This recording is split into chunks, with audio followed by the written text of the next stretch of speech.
Hi, thanks for joining us today. In this RepricerExpress video, we're going to show you how you can use our automations feature to make your products, which have been for sale for the longest time, more aggressive in repricing. Well, to do this, we're going to use our new automations feature, which you access by going to repricing and then automations. Within the automations section, you can set up an automation based on templates, or alternatively, as we're going to do in this demonstration, you can create a new one from scratch. The first thing to do is to give your automation a name and select the marketplace you're working on. With those selected, you're now going to choose your triggers. The triggers are the guts of the automation, and they basically determine what's going to happen and where your products are going to go.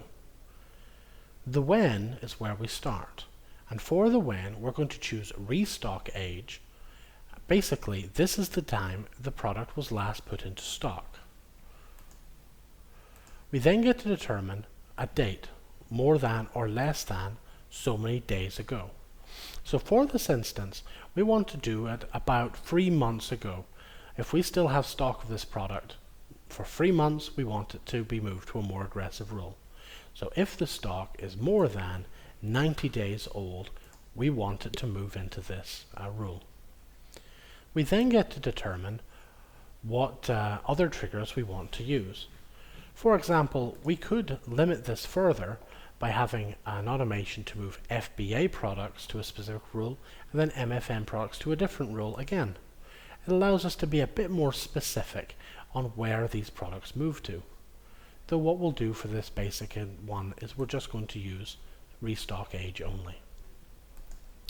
The next thing is what rule it's going to move from. By default, it will move from any rule, but you can select a specific rule if you only want it to take stock from specific rules that are already set up. Next, we determine where it's going to move to. Now, I've already set up another rule specifically for this called old stock, which is more aggressive. So I choose to move it to that rule.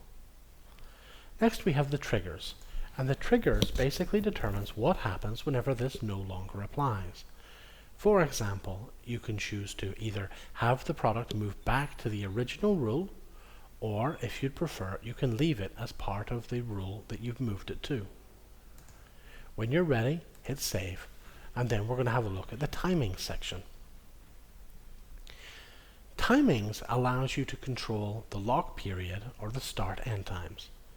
The lock period basically is a period of time when no other automations can touch a product automated after this one runs.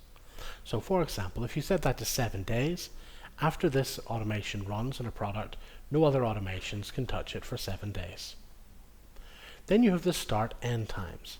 The start-end times basically allows you to just choose a start and end time for this automation.